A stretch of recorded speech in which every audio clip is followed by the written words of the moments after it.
September 15, 1944. Peleliu Airfield, Palau Islands. A boot sinks into the white coral powder. It doesn't crunch. It screams. The sound is a high-pitched, grating shriek that echoes off the shattered limestone ridges. Private First Class Lee Walker freezes mid-stride, the muscles in his jaw locking. The sound hangs in the 115-degree air, a dead giveaway. Around him, the 7 remaining men of his recon patrol, 3rd Platoon, Baker Company, 1st Battalion, 5th Marines, also freeze. They are statues in a landscape of broken teeth. The airfield to their south is a haze of smoke and heat distortion, the distant crump of mortars a dull, rhythmic thunder. But here, in this jagged maze of coral ridges the maps call the Umurbrogol, the silence is worse. Staff Sergeant Harrigan's hand comes up, fist clenched. The signal is absolute. Stop. Listen. Walker doesn't breathe. He feels the weight of his M1 Garand, the sling biting into his sweat-soaked dungaree shirt. He counts the flies orbiting the head of the man in front of him. 1, 2, 3. The sun is a physical force, hammering down on his helmet, cooking the salt on his skin. He can smell it, cordite from the airfield, the coppery scent of blood on his own bandaged hand, and beneath it all, the thick, sweet stench of decay.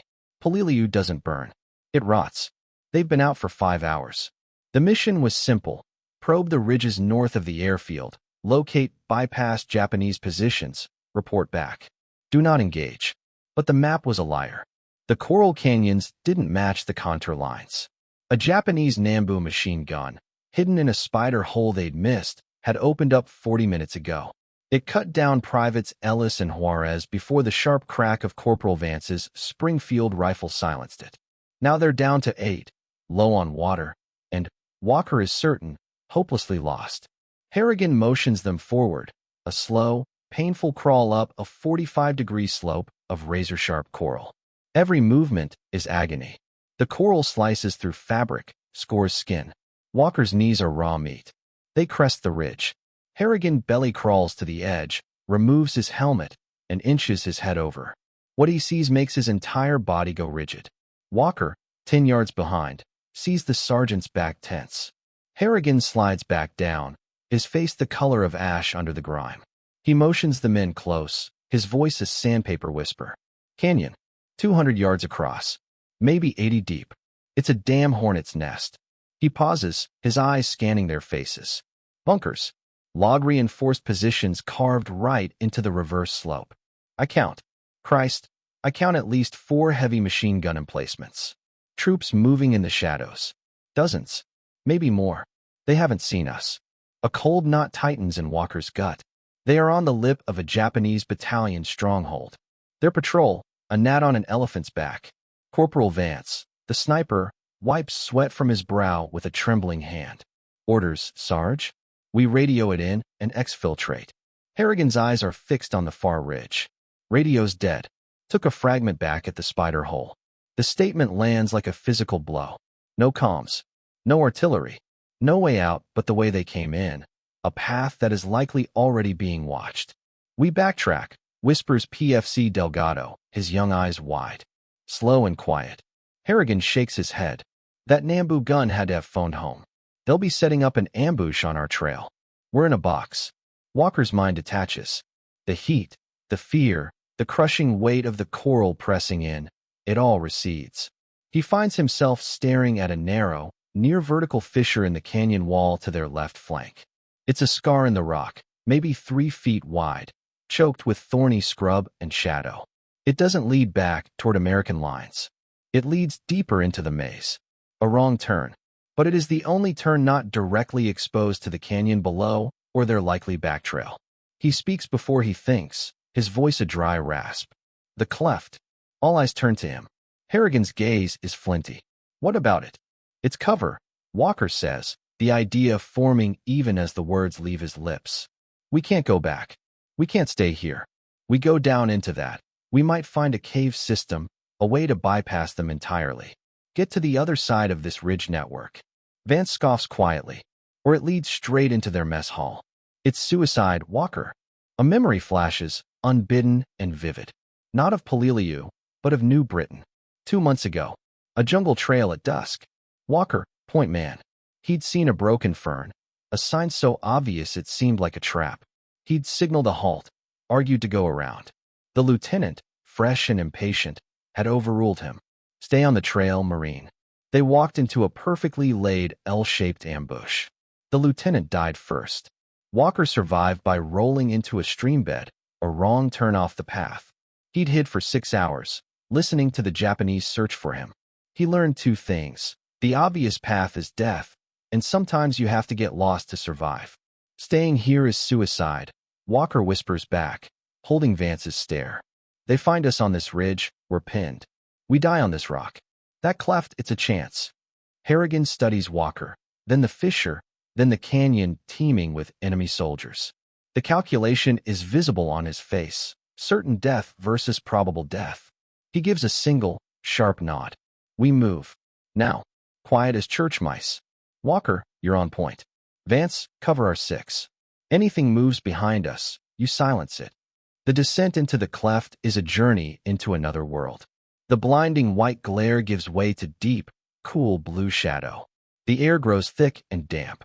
The sounds of the battlefield vanish, replaced by the drip of water and the skittering of unseen things. The walls press in, close enough that Walker has to turn sideways, his pack scraping against the rock. The light from above becomes a distant slit. They are worms burrowing into the island's gut. For 30 yards, it's a straight, claustrophobic drop. Then it turns, kinks, and opens slightly. Walker stops, raising a fist. He hears it before he sees it, a low murmur. Not English, not the guttural tones of Japanese commands, but something else. Softer, conversational.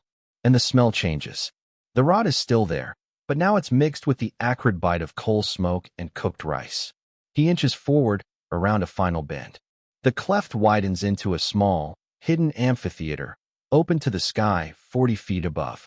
And there, carved into the far wall, is the mouth of a large cave. A trickle of smoke escapes from a natural chimney in the rock.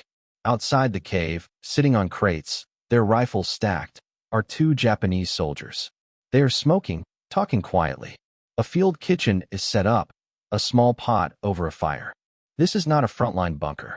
This is a rear area support point, a nerve center. Walker pulls back, his heart hammering against his ribs so hard he fears the men behind him can hear it. He relays what he saw to Harrigan with hand signals and breaths against the sergeant's ear. The plan forms in seconds, a desperate, brutal calculus. They can't go back. They can't stay. They must go through. Harrigan points to Walker and Delgado. He mimes a knife across his throat, then points to the 2 smokers.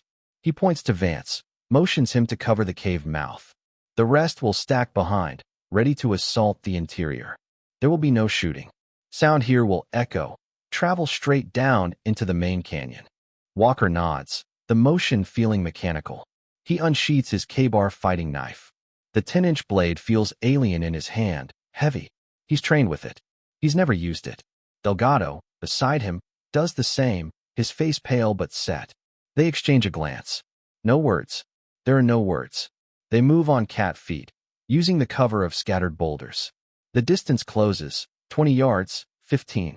The 2 Japanese soldiers are relaxed, unsuspecting. One laughs at something, showing bad teeth. 10 yards. Walker's world narrows to the back of the nearest man's neck, where his tunic collar lies open. He can see the individual hairs, a bead of sweat tracing a path down the spine. The smell of tobacco is overwhelming. 5 yards. Harrigan's hand drops. Walker erupts from behind a rock. 3 long, silent strides. The laughing soldier starts to turn, his eyes beginning to widen. Walker's left hand clamps over the man's mouth, yanking his head back. The right hand drives the K-bar, point first, just below the ear. The blade meets resistance, grinds, then slides deep. There's a hot, wet gush over Walker's hand. The body convulses violently, a terrible, puppet-like shudder. Walker holds on, his face pressed into the man's coarse hair, smelling soap and sweat. He holds until the shuddering stops. He lowers the corpse to the ground, his own hands trembling now, slick with blood. He looks over. Delgado is on the ground, wrestling with his target. The man is gagging, Delgado's hand over his mouth, but his knife thrust has gone high, into the shoulder. The Japanese soldier is thrashing, a boot kicking over the cook pot with a metallic clang that echoes like a gunshot in the confined space. From inside the cave, a voice calls out in Japanese. A question. Vance doesn't hesitate. His Springfield barks once. A sharp, authoritative crack. A man who had appeared at the cave entrance, rifle in hand, crumples forward. The spell of silence is shattered. Go, go, go, Harrigan roars. What follows is 90 seconds of pure, close-quarters hell. The Marines charge into the cave mouth. It's not a cave, it's a complex. A large chamber festooned with field telephone wires leads to two smaller tunnels. Lanterns cast a flickering, demonic light. Japanese soldiers, caught in various states of readiness, scramble for weapons. A lieutenant draws a Nambu pistol. Harrigan's Thompson submachine gun hammers, the .45 caliber rounds throwing the officer back against a radio set in a shower of sparks and blood. Walker fires his Garand from the hip. The 8-round ping of the en-bloc clip ejecting is loud in the confined space. He doesn't aim. He points and shoots at shapes in the gloom. Muzzle flashes strobe, illuminating frozen tableaus of terror and violence. The air fills with cordite smoke, the deafening concussions of grenades, American Mk2s and Japanese Type 97s thrown back and forth. Shrapnel winds off the rock walls. Men scream in two languages. Walker sees Delgado go down, hit in the leg by a burst of rifle fire. He sees Vance, cool as winter, methodically placing shots down the left-hand tunnel with his bolt action. A Japanese machine gunner sets up at the end of the right tunnel, the long barrel of a Type 99 light machine gun spitting flame. Rock chips spray the Marines. PFC Jenkins is hit in the throat, a fine red mist hanging in the lantern light before he falls. Harrigan bellows, "Walker! Right tunnel! Suppress that gun!" Walker is out of ammo. He ducks behind a stack of wooden crates labeled in kanji. He fumbles for a fresh clip, his bloody fingers slipping. The machine gunner finds his range. Bullets stitch across the crates, splintering wood inches from Walker's face. He feels a hot sting on his cheek. A sliver of wood or a fragment. He rams the clip home, chambers around, rolls out from cover, and fires 3 rapid shots down the tunnel. He doesn't hit the gunner, but the man ducks. In that second of respite, Corporal Vance, from his angle, finds his mark. The Springfield barks. The machine gunner's head snaps back, and the gun falls silent. Suddenly, the firing stops. The echoes die, replaced by moaning, the crackle of burning paper, and the hiss of a ruptured steam kettle from the kitchen outside. The acrid smell of blood and explosives is a physical presence. Walker's ears ring. He surveys the carnage. 15, maybe 20 Japanese soldiers lie dead. 4 Marines are still standing. Harrigan, Vance, Walker, and a big, silent man named O'Malley who is clutching a bleeding bicep. Harrigan is already at the radio set. It's shattered, but on a makeshift desk of planks and ammo crates, he finds something else, a map. Not a standard-issue grid map. A hand-drawn defensive schematic. It shows the entire canyon network, the Umurbrogol Pocket. It details bunkers, artillery observation posts, command caves, ammunition stores, and troop concentrations. Arrows indicate fields of fire. It is the tactical blueprint for the entire Japanese ridge defense. Sweet merciful Christ, Harrigan breathes. Walker stumbles to the cave mouth, needing air. He looks down. From this new, elevated vantage point inside the cave complex, he can see through a second, narrower opening on the other side. It offers a panoramic view of the main canyon, but from behind and above the Japanese lines. He is looking at the backs of the enemy positions. He can see the machine gun bunkers, their firing slits facing outward, expecting an attack from the airfield side. He can see soldiers moving in the open, carrying supplies, completely exposed. He can see an artillery spotting position, an officer with binoculars on a platform. They are utterly oblivious to the threat now behind and above them. A plan, insane and brilliant, clicks into place in Harrigan's mind. It's written on his face as he joins Walker, the precious map in his hand. "We're not getting out of here," Harrigan says, his voice calm, final. "Not before they swarm this position. They'll have heard the firefight. They're coming." He points down into the canyon. "But from here, we can hurt them. We can call it in." "The radio's gone, Sarge," O'Malley grunts, tying a tourniquet. Harrigan points to the field telephone lines snaking along the cave wall, down a tunnel that likely leads to other positions. We tap their line. We get an open circuit to our own lines. Vance, you're the best shot I've ever seen. You see that spotting officer on the platform? 400 yards. Wind's negligible.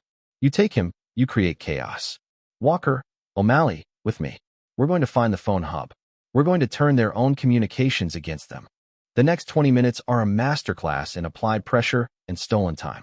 Vance sets up his Springfield with a bedroll for a rest, his breathing slowing, his entire universe shrinking to the crosshairs of his unertal scope and the oblivious officer 400 yards away. He controls his breath. In, out. The heartbeat thuds in his ear. He squeezes the trigger. The shot is lost in the general battlefield noise, but the effect is instantaneous. The officer drops. Shouts of confusion ripple through the canyon below. Deep in the tunnels, Harrigan, Walker, and O'Malley find a small junction box. With fumbling, bloody fingers, they splice two field telephone wires together, praying the current doesn't run through a Japanese switchboard. Harrigan picks up a handset. He hears Japanese voices. He hangs up, tries again. On the third try, he gets a hiss of static. He starts repeating, in a clear, low voice, "Any U.S. station. This is Marine Patrol Baker 3 Charlie. I have fire mission and urgent situation report. Over." Silence. He repeats. Walker guards the tunnel entrance, listening for the sounds of the enemy counterattack he knows is coming. He hears shuffling. Whispers. They are in the outer cave. It's a matter of seconds. Then, miraculously, a crackle in the earpiece. A voice, faint, American. "Baker 3 Charlie, this is Red Leg Control. We read you faint, but clear. Authenticate." Over. Harrigan nearly sobs with relief. He gives the day's code word. Authentication, Thunderchild. I say again, Thunderchild.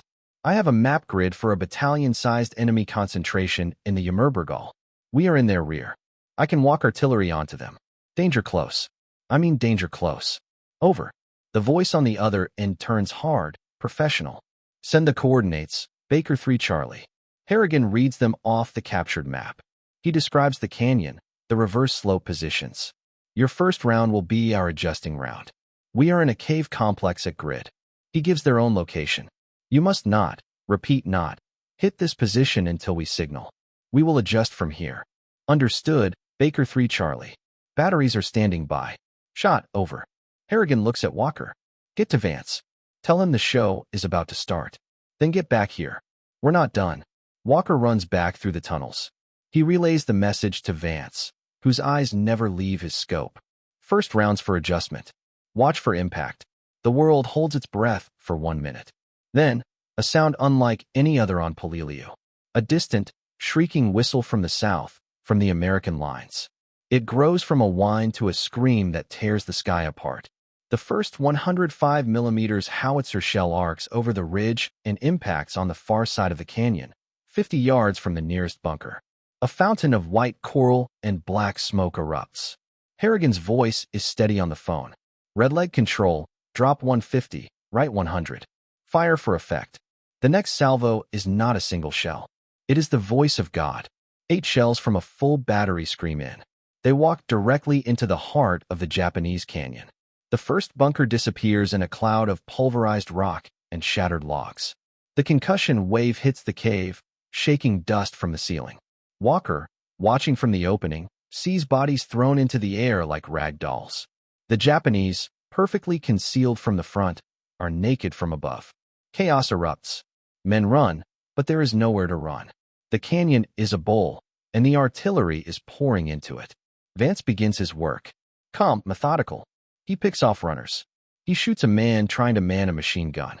He kills a soldier attempting to organize a retreat into a side gully.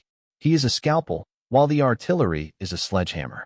For 7 minutes, the world ends in that canyon. High explosive shells, white phosphorus rounds that burst into clinging, liquid fire, smoke shells to add to the confusion. Harrigan coolly adjusts fire, walking the wall of steel and fire up and down the enemy positions. The map is his sheet music, and he is conducting an orchestra of destruction. Then, the counterattack on their cave arrives. A grenade rolls into the chamber from the outer tunnel. O'Malley, with a roar, kicks it back. It explodes in the tunnel, silencing the screams that followed it. But more come. Rifle fire pings around the interior. Red leg. Harrigan shouts into the phone. Final adjustment. On my position. Fire everything. I say again, fire for effect on my coordinates. We are abandoning the position. He doesn't wait for acknowledgement. He drops the phone. Fall back. To the original cleft. Now, they run, dragging the wounded Delgado. Vance grabs his rifle, fires 2 last shots down into the chaos, and follows. They burst from the cave mouth, past the 2 dead sentries, and scramble back up the narrow, shadowy fissure. Behind them, they can hear Japanese soldiers pouring into the cave complex they just left. They are 20 yards up the cleft when the sky falls in. The full weight of the Marine Artillery Battalion, guided by Harrigan's final, suicidal correction, lands directly on the cave and the ridge above it. The sound is beyond hearing. It is a physical force that punches Walker in the chest, knocking the wind from him. The entire world shakes. The walls of the cleft tremble. A rain of coral fragments and dirt cascades down on them. They cling to the rock as the island itself seems to scream. The cave complex, the Japanese counterattacking force, and the entire reverse slope of the ridge are systematically obliterated. The bombardment doesn't stop. It rolls and rolls, a tidal wave of high explosives washing over the Japanese battalion's hidden heart. Walker doesn't know how long it lasts. Time loses meaning. Eventually, the thunder recedes to sporadic booms, then to an eerie, ringing silence. Dust fills the cleft like fog. They cough, splutter. No one speaks. They simply climb, moving on instinct, up toward the slit of blinding white light. They emerge onto a different world. The ridge they had first crouched on is scarred and cratered. The canyon below is a smoking, churned-up ruin of gray and black. No machine gun fire answers the silence. No movement can be seen. The battalion's stronghold has been gutted from within. Hours later, guided by a patrol sent to investigate the colossal artillery strike, the 5 surviving Marines stumble back into American lines at the airfield's edge. They are ghosts, hollow-eyed, blood-caked, deafened, their uniforms in tatters.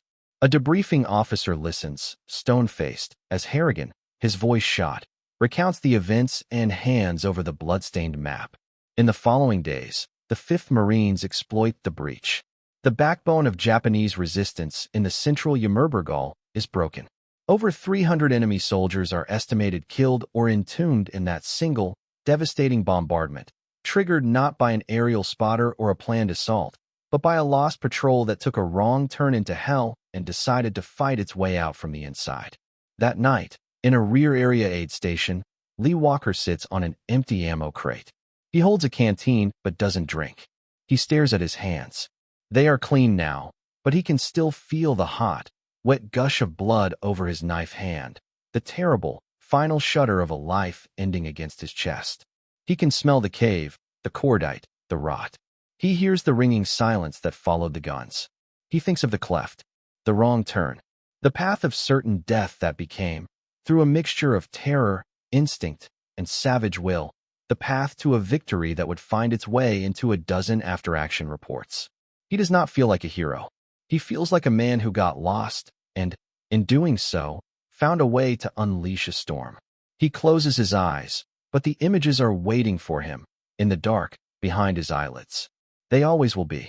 Like and subscribe this channel WWII Records Maker for more updates.